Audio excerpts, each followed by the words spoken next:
ಬಾಯ್ ನ್ಯೂಸ್ಗೆ ಸ್ವಾಗತ.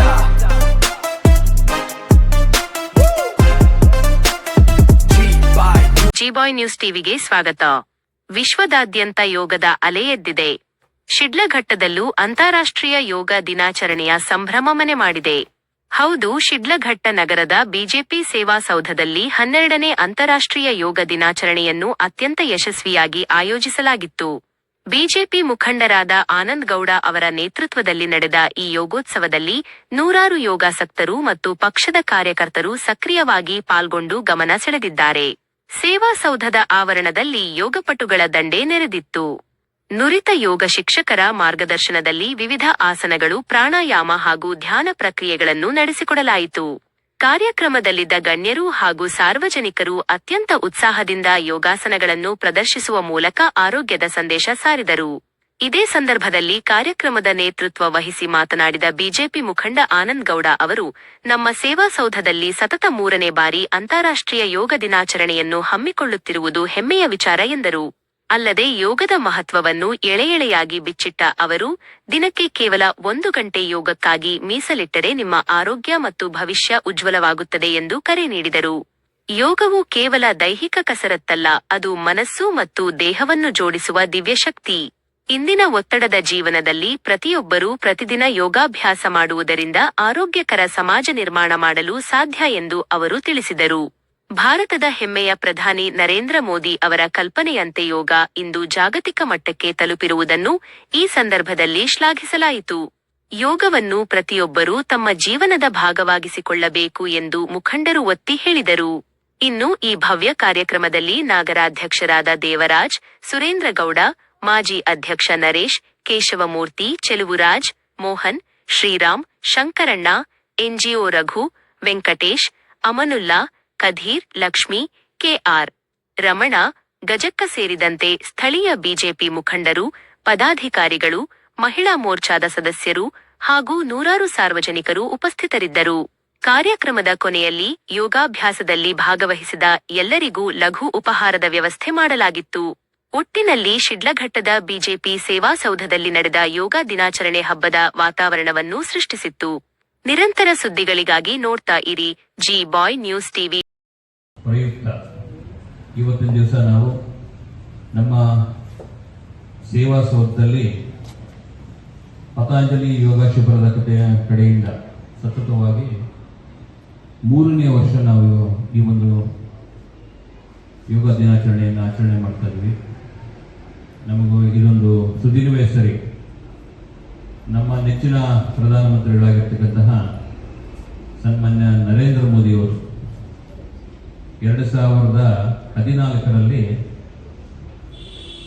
ವಿಶ್ವಸಂಸ್ಥೆಯಲ್ಲಿ ಈ ಒಂದು ಪ್ರಸ್ತಾವನೆಯನ್ನ ಮಾಡ್ತಾರೆ. ನಮ್ಮದು ಭಾರತ ದೇಶ ಅಂತ ಹೇಳಿದ್ರೆ ಸನಾತನ ಧರ್ಮ ಇರ್ತಕ್ಕಂತಹ ದೇಶ, ಸನಾತನ ಧರ್ಮವನ್ನು ನಂಬಿರ್ತಕ್ಕಂತಹ ದೇಶ. ಸುಮಾರು ಸಾವಿರಾರು ವರ್ಷಗಳ ಹಿಂದೆ ನಮ್ಮ ವಿಶ್ವ ಮುನಿಗಳು, ಸನಾತನ ವಿಶ್ವ ಮುನಿಗಳು ಈ ಒಂದು ಯೋಗವನ್ನ ಮಾಡ್ತಿರ್ತಕ್ಕಂಥದನ್ನ ಅಂದಿನ ಕಾಲದಿಂದಲೂ ಮುಂದುವರಿಸತಕ್ಕಂಥ ಒಂದು ಪ್ರವೃತ್ತಿ ಏನಿದೆ ನಮ್ಮ ಭಾರತದಲ್ಲಿ, ಅದನ್ನ ಮನಸ್ಸಿನಲ್ಲಿ ಇಟ್ಕೊಂಡು ನಮ್ಮ ವಿಶ್ವನಾಯಕರಾಗಿರ್ತಕ್ಕಂತಹ ಪ್ರಧಾನಮಂತ್ರಿಗಳು ವಿಶ್ವಸಂಸ್ಥೆಯಲ್ಲಿ ಇದರ ಒಂದು ಪ್ರಸ್ತಾವನೆಯನ್ನ ಮಾಡ್ತಾರೆ. ಎಲ್ಲಾ ರಾಷ್ಟ್ರಗಳು ಇದಕ್ಕೆ ಹೋಗ್ಬಿಟ್ಟು ಖಂಡಿತವಾಗೂ ಇದನ್ನ ನಾವು ಒಂದು ವಿಶ್ವ ದಿನವಾಗಿ ಆಚರಣೆ ಮಾಡೋಣ. ಎಲ್ಲರೂ ಸಹ ಇದನ್ನ ಜೂನ್ 21ರ ದಿನ ನಾವೊಂದು ಈ ಯೋಗವನ್ನ ಮಾಡ್ತಕ್ಕಂಥದನ್ನ ಮಾಡಲೇಬೇಕಾಗ್ತದೆ ಅಂತೇಳಿ ಕೇವಲ ಜೂನ್ 21ಕ್ಕೆ ಸೀಮಿತವಾಗದೆ ಪ್ರತಿದಿನನೂ ಬೆಳಗ್ಗೆ ಹೊಟ್ಟೆಗೆ ಏನು ತಗೊಳ್ಳದೆ ಖಾಲಿ ಹೊಟ್ಟೆಯಲ್ಲಿ ಕನಿಷ್ಠ ಪಕ್ಷ ಒಂದು 45ರಿಂದ 1 ತಾಸುಗಳವರೆಗೂ ನಾವು ಯೋಗವನ್ನ ಮಾಡಿದಾಗ ನಮ್ಮ ಮನಸ್ಸು, ದೇಹವನ್ನ ನಿಯಂತ್ರಿಸತಕ್ಕಂಥ ಕೆಲಸ ಆಗುತ್ತೆ. ನಮ್ಮ ಜೀವನದಲ್ಲಿ ಸುಮಾರು ಒತ್ತಡಗಳ ಮಧ್ಯೆ ನಾವು ಕೆಲಸ ಮಾಡ್ತಾ ಇರ್ತೀವಿ.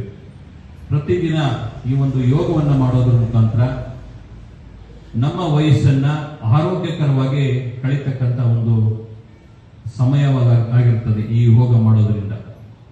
ಎಷ್ಟೆಲ್ಲ ಅನುಕೂಲಗಳಾಗಿದೆ ಅಂತೇಳಿ ಈಗಾಗಲೇ ನಮ್ಮ ಗುರುಗಳು ತಿಳಿಸ್ಕೊಟ್ಟಿರ್ತಾರೆ. ಈ ಯೋಗವನ್ನ ನಾವು ಪ್ರತಿ ವರ್ಷದಂತೆ ಪ್ರತಿ ದಿನವೂ ಸಹ ನಾವು ಈ ಶಿಡ್ಲಘಟ್ಟದಲ್ಲಿ ಮಾಡೋಣ. ಈಗಾಗಲೇ ನಾವು ಪತಂಜಲಿ ಯೋಗ ಶಿಬಿರದವರಿಗೆ ಮನವಿಯನ್ನು ಮಾಡಿಕೊಂಡ್ವಿ. ನಿಮಗೆ ಅವಶ್ಯಕತೆ ಇದ್ದರೆ ದಯಮಾಡಿ ಈ ಸೇವಾ ಸೌಧವನ್ನ ನಿಮ್ಮ ಯೋಗ ಶಿಬಿರವಾಗಿ ಮಾರ್ಪಡಿಸಿಕೊಳ್ಳಿ.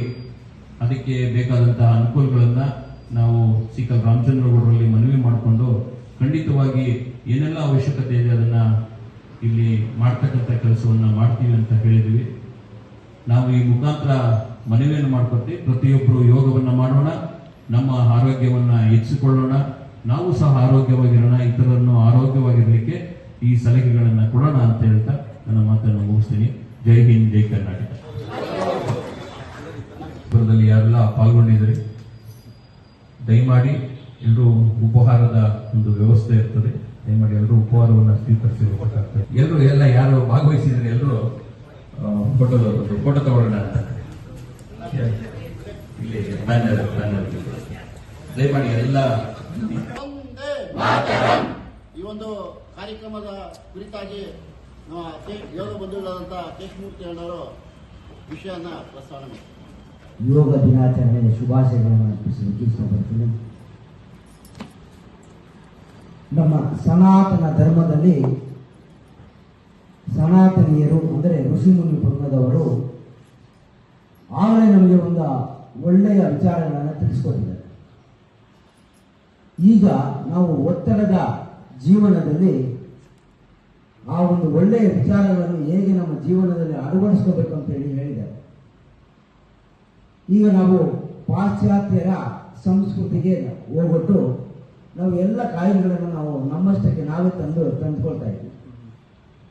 ಆ ಒಂದು ರೋಗಗಳು, ಆ ಒಂದು ಬಾಧೆಗಳು, ಆ ಮನಸ್ಥಿತಿಗೆ ನಾವು ಪಾಶ್ಚಾತ್ಯರ ಔಷಧಿಗಳನ್ನು ಉಪಯೋಗಿಸ್ತಾ ಇದ್ದೀವಿ. ಆ ಔಷಧಿಗಳನ್ನು ಉಪಯೋಗಿಸೋದ್ರಿಂದ ಸೈಡ್ ಎಫೆಕ್ಟ್ಸ್ ಜಾಸ್ತಿ ಆಗ್ತಾ ಇದೆ. ಯಾವುದೇ ಒಂದು ಕಾಯಿಲೆಗೆ ಮದ್ದನ್ನು ಔಷಧಿ ಅಂತಾರೆ ಅಂದರೆ ಆ ಔಷಧಿಯಿಂದ ಮತ್ತೊಂದು ಕಾಯಿಲೆಗೆ ಪ್ರೇರಣೆ ನೀಡುವಂಥದ್ದು. ಆದರೆ ಇವುಗಳು ಬರುವುದಿಲ್ಲ.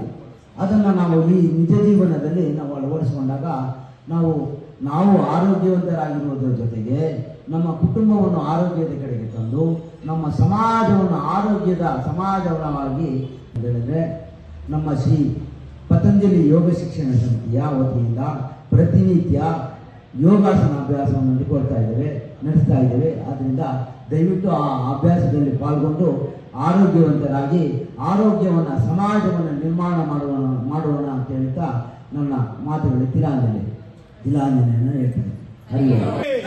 ವಿಶ್ವ ಯೋಗ ದಿನಾಚರಣೆಗೆ 12ನೇ ವಿಶ್ವ ಯೋಗ ದಿನಾಚರಣೆಗೆ ವಿಶ್ವಕ್ಕೆ ಪ್ರದರ್ಶನ ಮಾಡಿದ ನರೇಂದ್ರ ಮೋದಿಯವರಿಗೆ ಪತಂಜಲಿ ಯೋಗ ಶಿಕ್ಷಣ ಸಮಿತಿಗೆ ಜೈ ಶ್ರೀರಾಮ್, ಜೈ ಜೈ ಶ್ರೀರಾಮ್, ಜೈ ಶ್ರೀರಾಮ್. ಅಯೋಧ್ಯೆ ಕೇಳಿಸ್ಬೇಕು. ಜೈ ಶ್ರೀರಾಮ್. ಬಂಧುಗಳೇ, ತಮ್ಮಲ್ಲಿ ಎಲ್ಲರಿಗೂ ಒಂದು ವಿನಂತಿ ಮಾಡ್ಕೊತಾ ಇದ್ದೇನೆ. ಇವತ್ತಿನ ದಿನ 2 ಗಂಟೆಗೆ ನಮ್ಮ ಶೋಭಾಯಾತ್ರೆ ಇರುತ್ತೆ, ಯೋಗ ನಡಿಗೆ ಇರುತ್ತೆ ಊರಲ್ಲಿ ಮುಖ್ಯ ಬೀದಿಗಳಲ್ಲಿ. ನಂತರ 4 ಗಂಟೆಗೆ ನಮ್ಮ ವೇದಿಕೆ ಕಾರ್ಯಕ್ರಮ ನಗರದ ಚೌಲ್ಟ್ರಿಯಲ್ಲಿ. ದಯವಿಟ್ಟು ತಾವೆಲ್ಲರೂ ಬಂದು ಆ ಕಾರ್ಯಕ್ರಮದಲ್ಲಿ ಪಾಲ್ಗೊಂಡು ಕಾರ್ಯಕ್ರಮವನ್ನು ಯಶಸ್ವಿಗೊಳಿಸಿಕೊಳ್ಳಬೇಕಾಗಿ ತಮ್ಮಲ್ಲಿ ಸವಿನಯ ವಿನಂತಿ ಮಾಡಬೇಕು.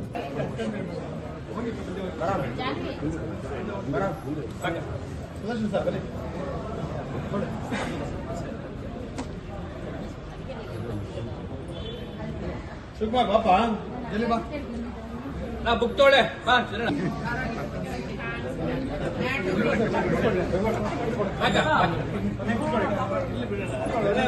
ಬೇಡ ಬಿಡೋಣ, ಆಗ್ಲೇ ತಗೊಂಡಿದ್ದೀವಿ.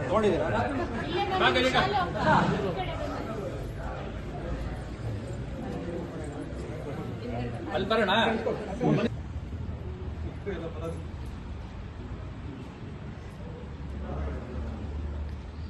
ಭಾರತ್ ಮಾತಾ ಕಿ ಜೈ, ಭಾರತ್ ಮಾತಾ ಕಿ ಜೈ. ಜೈ ಶ್ರೀರಾಮ್, ಜೈ ಶ್ರೀರಾಮ್, ಜೈ ಶ್ರೀರಾಮ್, ಜೈ ಶ್ರೀರಾಮ್. ವಂದೇ ಮಾತರಂ, ವಂದೇ ಮಾತರಂ. ಹಲೋ ಭಾರತ್ ಮಾತಾ ಕಿ ಜೈ, ಭಾರತ್ ಮಾತಾ ಕಿ ಜೈ.